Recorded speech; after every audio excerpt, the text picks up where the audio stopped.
Hello everyone, তোমরা সবাই কেমন আছো? Welcome back to my channel. আশা করছি প্রত্যেকে ভালোই আছো এত গরমে। তো তোমরা জানো যে আমার উইকেন্ডে আমরা একটু ঘুরতে বেরিয়ে পড়ি। এরকমই একটি স্যাটারডেতে আমি আরও বেরিয়ে পড়েছিলাম একটা নতুন জায়গার উদ্দেশ্যে। সেটা হলো বর্ধমানের 108টা মন্দির। তো আমরা বাইকটা করে ঠিক করেছি বাইক স্টেশনে রেখে মানে ট্রেনেই যাব। তো যেমন ভাবা তেমনি কাজ, আমরা বাইক রেখে টিকিট কেটে এই দেখো প্ল্যাটফর্মে চলে এসেছি। তো প্ল্যাটফর্মটা সেদিন একটু ফাঁকাই ছিল, আমরা একটু সকাল সকালই যাচ্ছিলাম, ওই 9:30-9টার দিকে। তো এখানে আমরা দাঁড়িয়ে আছি কারণ এখানটা না প্রচুর হাওয়া দিচ্ছিল এই ফ্লাইওভারটার ওপর। আর এখানের লোকাল ট্রেন মানে দুর্গাপুরের লোকাল ট্রেনটা কিন্তু কলকাতার লোকাল ট্রেনের থেকে অনেক অন্যরকম। তো আমরা ট্রেনে করে পৌঁছে গেলাম তালিত। তো তালিতে এইটা হচ্ছে তালিতটা আমি যাতায়াতের পথে মানে কলকাতা টু দুর্গাপুর যাতায়াতের পথে তালিত দেখেছিলাম, বাট কোনো দিন নামা হয়নি। তো পুরোটাই এটা গ্রামেরই একটা দৃশ্য।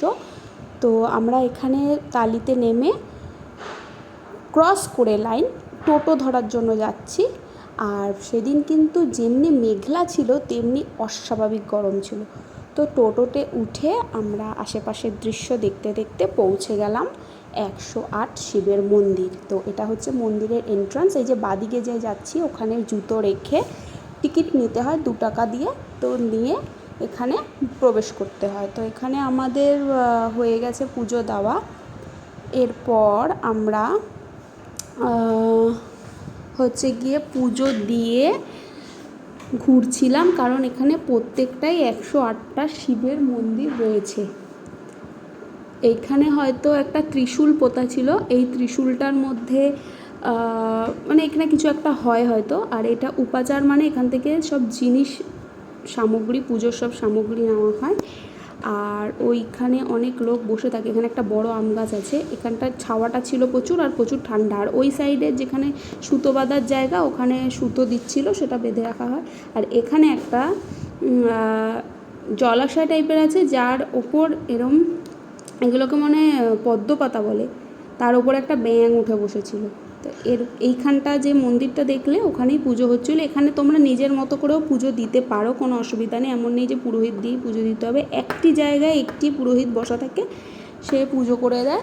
আমার যেহেতু শিব ঠাকুরের মন্ত্র মুখস্থ সেহেতু আমি নিজেই পুজো করে নিয়েছিলাম। আর এখানে কিছু পিকচার তোমাদের সাথে আমি শেয়ার করলাম।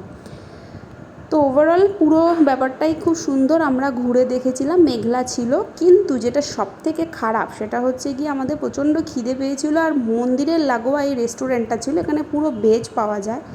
এই যে আমি তোমাদের সাথে শেয়ার করলাম কী কী এখানে পাওয়া যায়। কিন্তু এখানে কেউ গেলে প্লিজ আমি বলবো এই রেস্টুরেন্টটায় খাবে না, অত্যাধিক বাজে একটা খাবার।